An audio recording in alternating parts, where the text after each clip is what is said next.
duduk. Shalom Bapak Ibu sekalian. Tapi sebelumnya perkenalkan saya turunkan dulu masker nih supaya kelihatan senyumnya. Karena jauh juga jaraknya dari sini ke sana, nggak mungkin menular lah coronanya. Dan saya sudah buka, susah membuka kitabnya kalau pakai kaos. Bapak Ibu yang dikasihi oleh Tuhan, beli akuarium di dekat kantor Depnaker.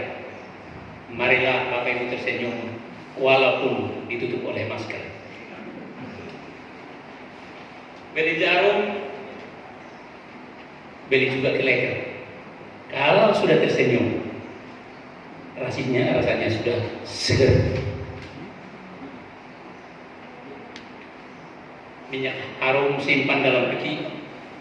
Kalau sudah tersenyum, rasa damai ada di hati. Untuk itu Bapak Ibu sekalian, di tengah-tengah pandemi ini, 9 bulan corona melanda, 9 bulan juga mengurung diri, tidak kemana-mana dan tidak saling menyapa. Tapi tidak mengapa. Yang penting hati damai dan tetap bahagia. Amin. Bapak Ibu yang dikasihi oleh Tuhan Yesus, di sore hari ini bacaan kita berkaitan iman. Kalau kita baca di kamus bahasa Indonesia apa itu artinya iman, atau di kamus Kristiani, iman Kristiani adalah suatu keyakinan sentral yang diajarkan Yesus dalam kaitannya dengan Injil. Sentral dimaksud adalah terpusat kepada Allah. Tidak ada kepada Allah lain.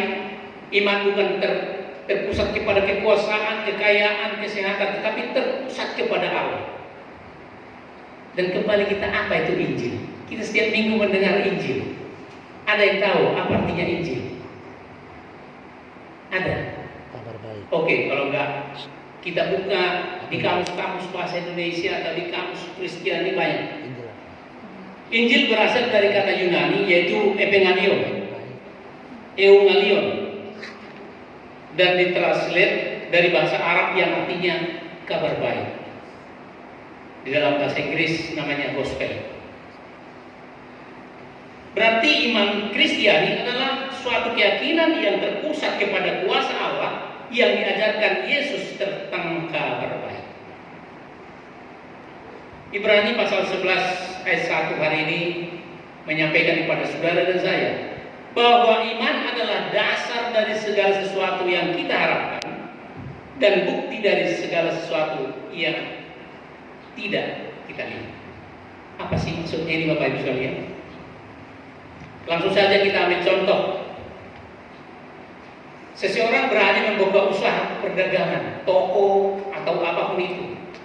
Sekarang kan toko tidak terlalu keren lagi, tapi yang online itu.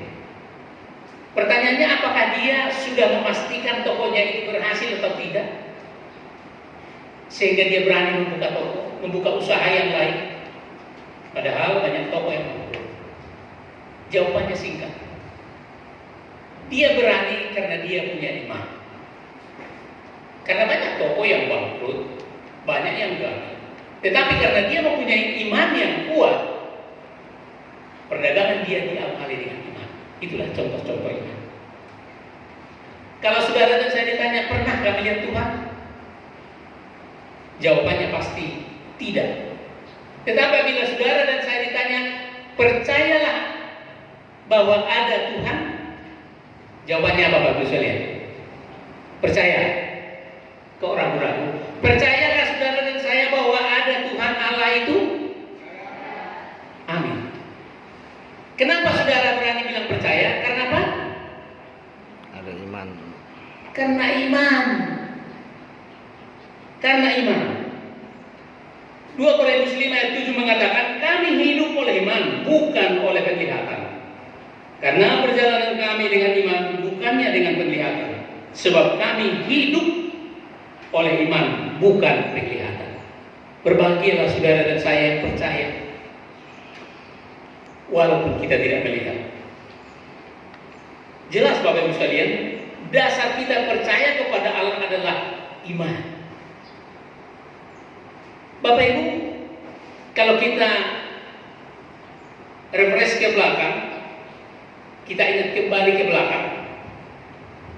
Kecuali yang sudah lahir dan besar di sini. Bapak Ibu sekalian, kita berangkat dari kampung, dari Jawa, dari Sulawesi, dari Sumatera, dari manapun kita, adakah kepastian bahwa kita akan berhasil? Bisa jadi pengusaha, penguasa, polisi, tentara, apapun. Adakah jaminan bahwa kita berangkat dari Medan bisa hidup seperti itu di sini dan mendapatkan itu? Ada yang menjamin enggak? Saya pikir kurang lebih dengan saya tidak. Tetapi kenapa saudara-saudara dan saya berani berangkat dari kita kesakitan itu, dari tempat kita tinggal itu, berani kita melangkah. Ada yang ke Jakarta, ada yang kita khusus yang di Batu Licin, Tanah Bumbu, Kota Baru ini. Karena apa dasarnya? Hanya karena iman. Itulah yang dimaksud Bapak Ibu sekalian, bahwa iman adalah dasar dari segala sesuatu yang diharapkan dan bukti dari segala sesuatu yang tidak kita lihat. Yohanes pasal 20 dan 29 mengatakan, kata Yesus kepadanya, karena engkau telah melihat aku, maka engkau percaya. Berbahagialah mereka yang tidak melihat namun percaya. Puji Tuhan saudara-saudara. Saudara dan saya adalah orang-orang yang berbahagia. Bacaan kita dalam Alkitab, saudara-saudara, hari ini banyak tokoh-tokoh Alkitab yang diselamatkan dan yang mempunyai iman percaya yang kuat kepada Allah. Sebagaimana bacaan kita hari ini, mulai dari tokoh Kain dan Habel. Siapa sih masih ingat cerita Kain dan Habel?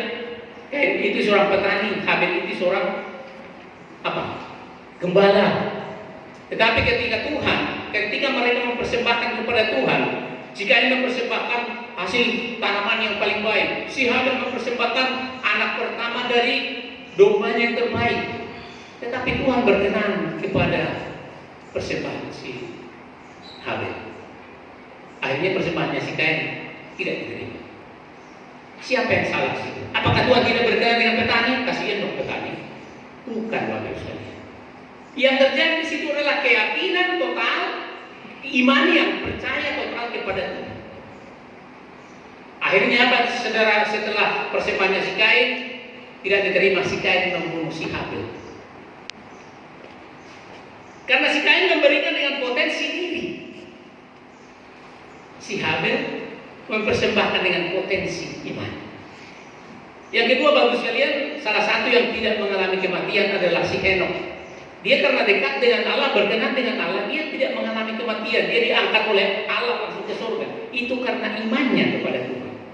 Belum lagi bacaan kita si Nuh. Mungkin apabila kita membangun suatu perahu di bukit-bukit sana, di zaman now paling kita dibilang orang gila tuh, pasti buat setengah gila. Di depan rumahku itu aja kalau bikin perahu, gila ini. Tetapi Nuh tidak. Nuh taat, mau percaya kepada Allah melalui imannya, walaupun tidak tahu apa tujuan Allah. Bangun Nuh perahu kapalmu di bukit-bukit sana. Iya, dia bangun. Mungkin ditertawakan orang, tetapi ketika air bah datang, dia selamat bersama Tuhan. Dari ayat 8 tadi itu sampai 12 adalah contoh Abraham.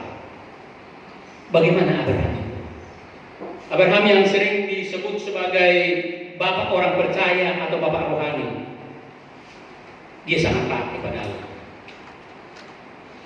Memang sangat banyak liku-liku yang dihadapi. Abraham lahir ketika ibunya sudah berumur 130 tahun. Istrinya melahirkan setelah Abraham berumur 100 tahun dan istrinya 90 tahun. Artinya Bapak Ibu sekalian, banyak persoalan yang dihadapi, kesabaran yang dia tanggung, bahwa segala sesuatu diikutinya sesuai dengan rencana Allah. Belum lagi ketika anaknya besar, Tuhan Allah mengatakan, Abraham, persembahkanlah, potong dan bunuhlah anakmu itu, persembahkan kepada Allah. Pergi dia ke bukit. Hanya anak satu-satunya loh. Dia tidak ragu-ragu. Ketika dia sudah memotong, Tuhan tidak mengizinkan. Abraham, di situ ada sangkut seekor domba, itu aja persembahkan.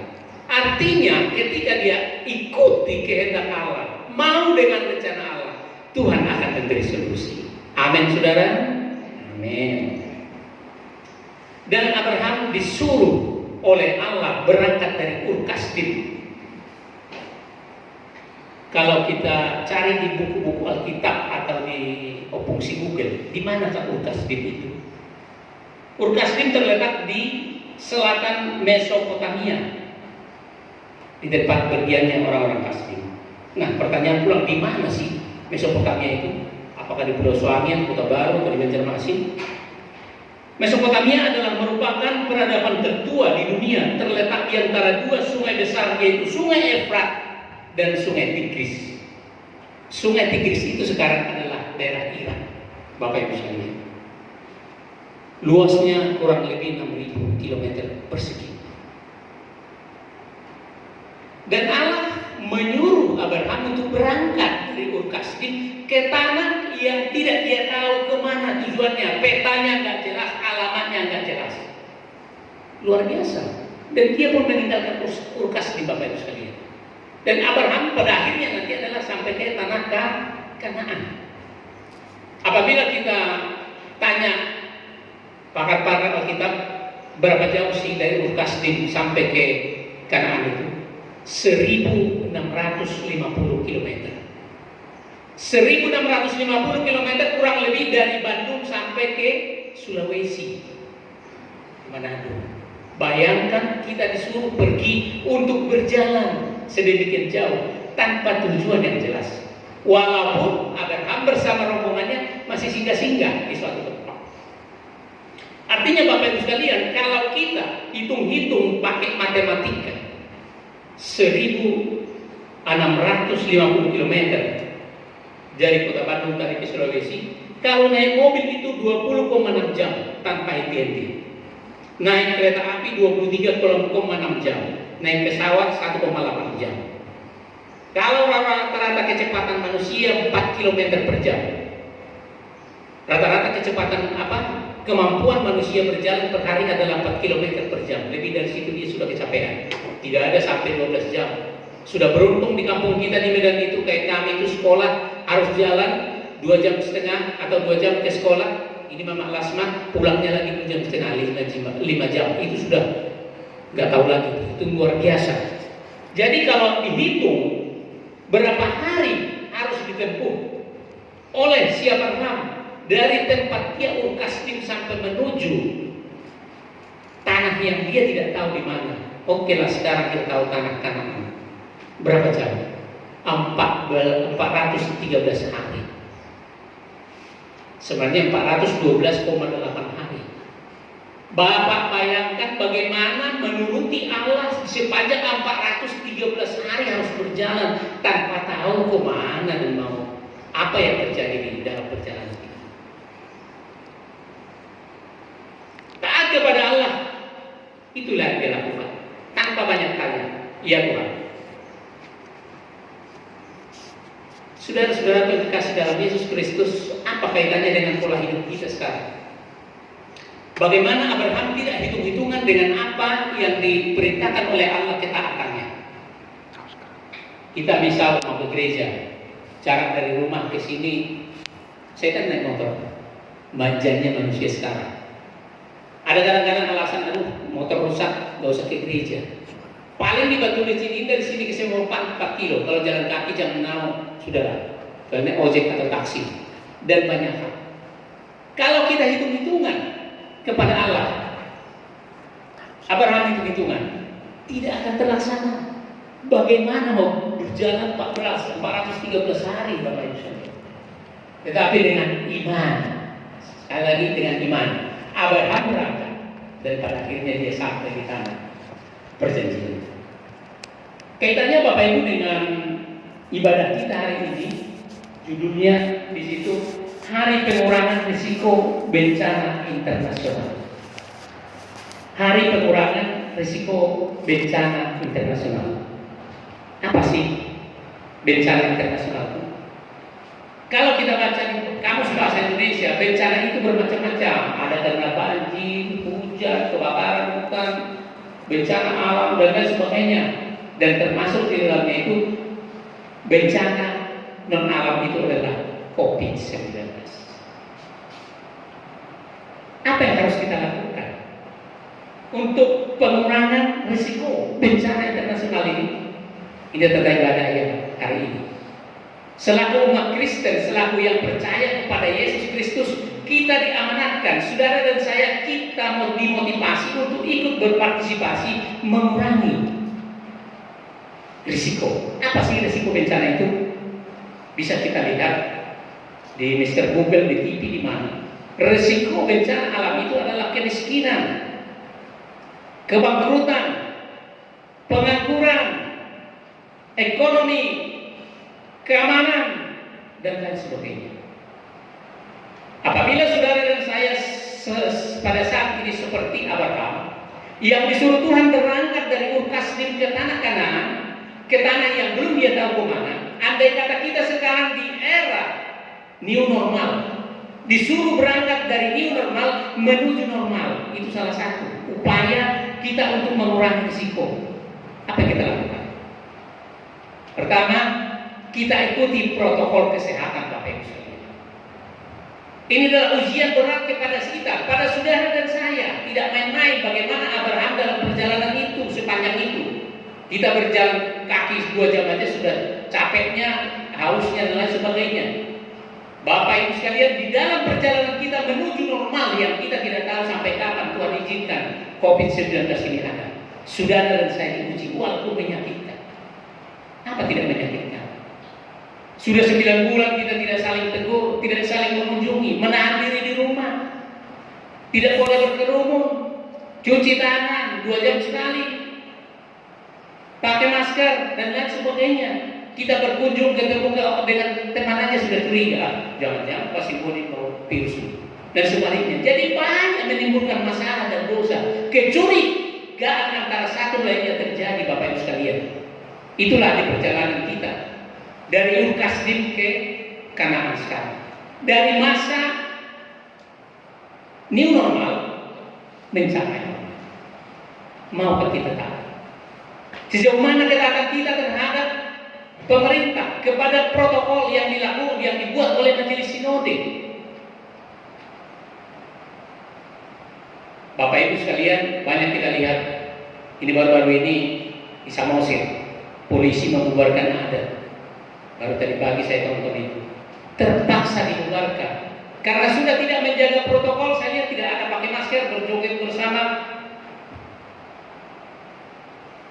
Masih bersyukur kita diberi kesempatan, masih bersyukur diberi kita napas kehidupan, Bapak sekalian. Selama pandemi ini 2020, catatan yang ada di berita itu sudah hampir 12.000 yang meninggal, 12.000 sekian. Sedangkan yang terpapar COVID 363.000, luar biasa. Kita tidak ada di sini.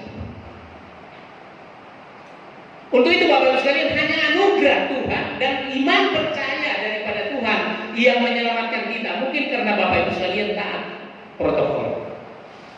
Yang kemarin-kemarin kita masih bisa arisan setiap bulan, cengkrama. Sekarang sudah arisan sendiri dengan keluarga di rumah. Itu pun masih sangat menjaga. Sana kamu, lihat dulu, jangan dekat-dekat mama. Kalau ketemu di pasar, mau minum teh atau kopi, ini gelasnya bersih enggak? Serba dosa.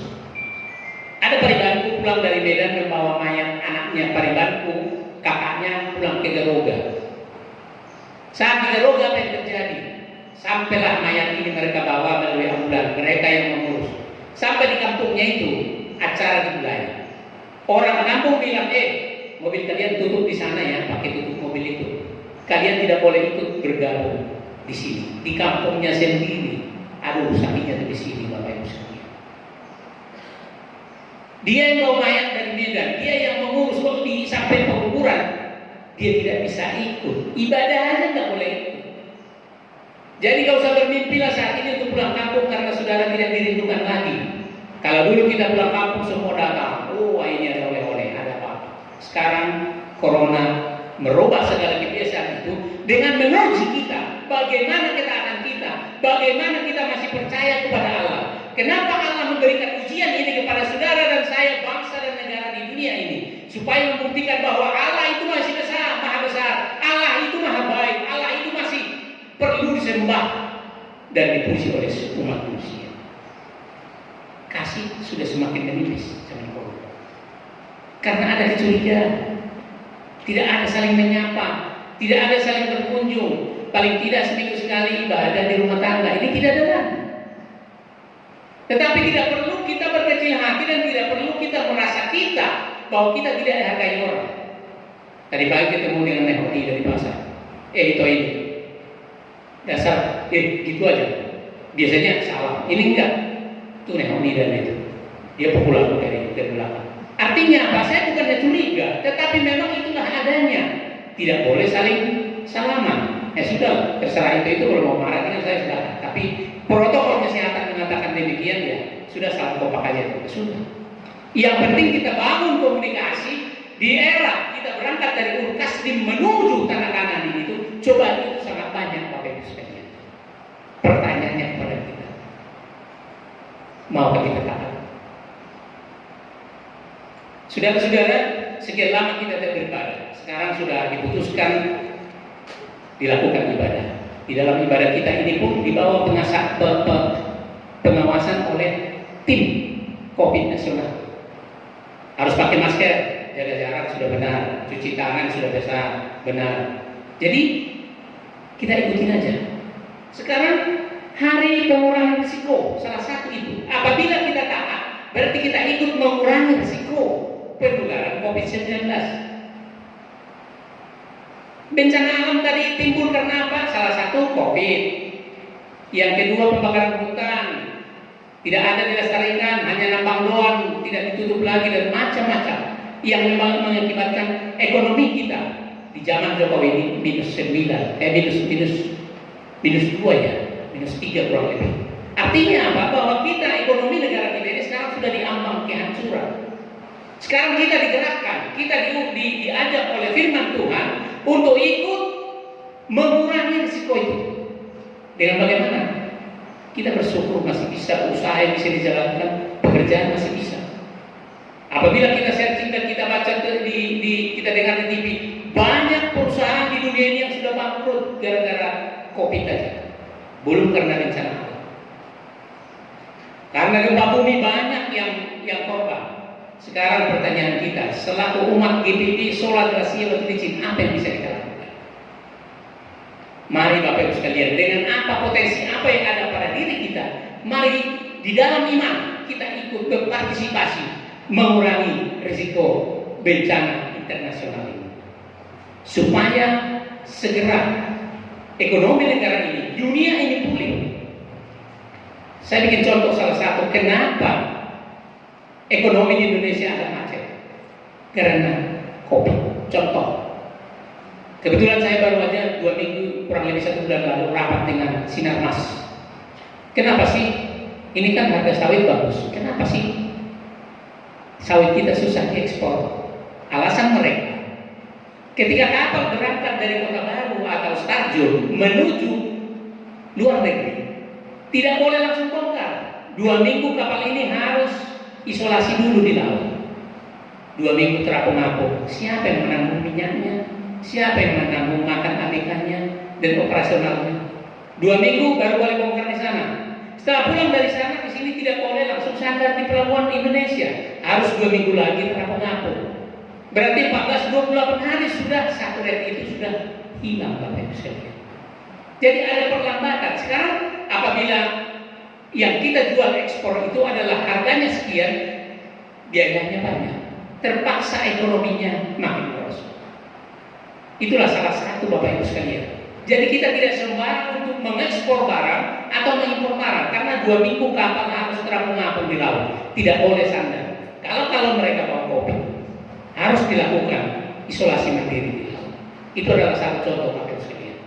Untuk itu Bapak Ibu yang dikasih oleh Tuhan Yesus, saudara dan saya diajak untuk sekarang kita lebih peduli.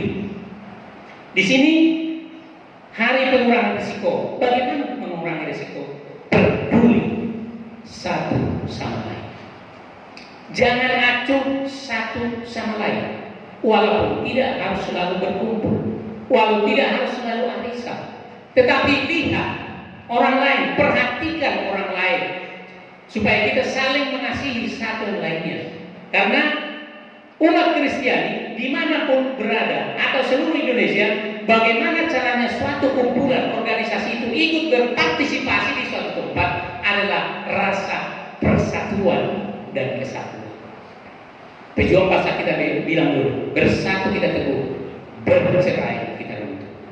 Untuk itu Bapak Ibu sekalian, mari rapatkan barisan seluruh umat GPIB tanpa mengenal ganteng, irang putih, majelis tidak, pokoknya rapatkan barisan. Kita berdoa, kita berpartisipasi aktif untuk mengurangi risiko bencana internasional. Kalau bencana itu ada Bapak Ibu sekalian, semua kita akan pasti merasakan. Kalau harga bawang sampai 200.000, ibu-ibu pasti teriak. Itu risiko dari bencana internasional. Sehingga ketika demikian ini, para perusahaan-perusahaan negara sekarang ada trik, khususnya kami di BUMN disebut, jangan mengharapkan pengembangan usaha di masa pandemi COVID 2019. Bertahan aja sudah syukur, bertahan hidup aja sudah terima kasih. Apalagi untuk mengembangkan usaha, pikirkan dulu. Dari analis-analis yang melakukan penelitian terhadap pengembangan usaha di tahun ini, hampir hanya analisanya. Analisanya mengatakan jangan buat pengembangan. Misalnya sudah ada perusahaannya nih, gak usah bangun anak dan cucu perusahaannya dulu, tahan dulu sampai COVID selesai. Sekarang bagaimana supaya COVID selesai? Pemerintah bilang ada 3M. M yang pertama memakai masker. M yang kedua mencuci. M yang ketiga mengurangi berkerumun. Itu yang harus kita lakukan dulu salah satu, supaya perekonomian nasional ini, internasional ini bisa pulih kembali. Ketika si COVID sudah pergi hilang, berarti kita hidup sebagaimana Abraham sudah sampai dulu. Tanah perjanjian, tanah yang subur. Ada mungkin yang bertanya, di mana sih tanah kanan itu Pak Simon? Jadi kalau saya baca-baca, tanah kanan itu berada di sepanjang belakang Israel. Banyak sekali. Ada beberapa negara itu di dalamnya, yaitu Haran, Damsyik, dan lain-lain. Artinya Bapak Ibu sekalian, itu sangat luas tanah kanan itu. Dan disitulah tumbuh, disitulah tanah yang subur di pinggiran Sungai Yordan. Dia di rata-rata karena Sungai Yordan aja sungai terbesar di sana. Jadi tanah kanan itu ada di situ. Bapak Ibu yang dikasihi oleh Tuhan, apa sih tadi tanda-tanda ciri-ciri orang-orang yang beriman di dalam Alkitab yang kita baca? Mereka menjalankan, mematuhi perintah Allah dan menjauhi larangannya. Punya rasa malu. Malu jika melakukan sesuatu yang dilarang oleh Tuhan. Hidup selalu bersyukur. Orang bersyukur itu bagaimana? Tidak mengeluh, memanfaatkan apa yang ada pada apa yang dia miliki. Tidak malu dengan segala kondisi yang dimiliki. Tidak pelit dan suka mengucap syukur. Dan yang terakhir, mereka sabar dan sabar menghadapi musibah yang ada. Baiklah Bapak Ibu sekalian. Sekarang bagaimana dengan saudara saya? Maukah percaya? Dan iman yang kita pegang, apa iman yang teguh atau iman yang ragu-ragu? Ada contoh iman yang ragu. Seorang akrobatik mau berjalan di atas tali. Dia tanya ke penonton, penonton, percayakah saudara saya bisa melewati ini? Penonton bilang, percaya. Dia jalan di atas titian satu aja, titian tali panjang sama. Itu jurang ke bawah ratusan meter. Setelah sampai seberang, sore, dia lagi tanya lagi, penonton, percayakah saya bisa mundur dari sini tanpa melihat jalan? Percaya, tepuk utama. Ayo, siapa yang mau ikut? Saya gendong di sini. Coba. Itulah iman yang ragu-ragu. Tidak ada yang mau. Ayo, kalau kamu percaya, bilang percaya tadi, suaramu paling kencang. Ayo sini saya gendong di belakang saya akan mundur menjalin tali ini. Ah, nanti dulu lah, saya nggak berani, jantung saya kecil. Akhirnya dia ambil satu anak di bawahnya, dia mundur sampai ke ujung dan berhasil tepuk tangan semua. Siapa anak itu? Tahu anaknya sendiri. Bapak Ibu sekalian, janganlah kita belajar untuk iman yang rapuh, tetapi mari kita iman yang teguh sebagaimana bacaan kita hari ini. Di segala usaha, di segala kenyataan, di segala masalah, di segala gelombang, dia taat seperti Abraham dan yang lainnya. Kiranya Tuhan